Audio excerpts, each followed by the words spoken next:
In the small village of Ravenwood, nestled between whispering forests and shadowy hills, a traveling carnival arrived just before the end of summer.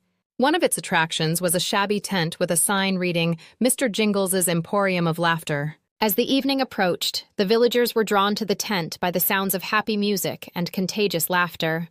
Inside the tent, Mr. Jingles, a clown with a painted smile, performed tricks that amazed children and adults alike. But there was something unpleasant in her red eyes and her smile that never reached his eyes. Emily, a curious girl who was only 10 years old, had an inexplicable feeling of visiting the tent every night. He couldn't help feeling that Mr. Jingles was watching him, even when he was in the crowd.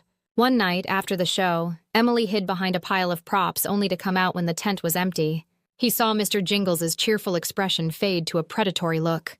As the light faded, Emily felt a cold hand on her shoulder. He turned to find Mr. Jingles uncomfortably close, his smile now uncomfortably wide. "Curiosity can be dangerous, little one," she whispered in a voice that sent shivers down Emily's spine. From that night onwards, strange events happened in the village. People would disappear and be found a few days later, their faces contorted into a horrifying frozen look, as if they had laughed themselves to death. The lively spirit of the village turned into a deathly silence. Filled with fear and guilt, Emily shares her secret with her best friend, Danny. Together they find an old newspaper that reveals the dark history of Mr. Jingles.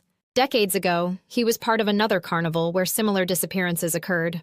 The villagers had accused him of witchcraft and set fire to the carnival, but Mr. Jingles had disappeared, leaving only his evil laugh. Emily and Danny come up with a plan to end this story to face the evil clown. On the last night of the carnival, they sneak into the tent, armed with their wits and courage. As the clock struck midnight, Mr. Jingles emerged from the shadows, his eyes shining with sinister glee. "You think you can stop me?" he said in a voice full of anger. Emily and Danny stood up and sang an ancient hymn they had found in an old newspaper. The tent was filled with supernatural light, and Mr. Jingles's laughter turned into a blood-curdling scream. His form began to dissolve, leaving only a faint echo of his ominous laughter.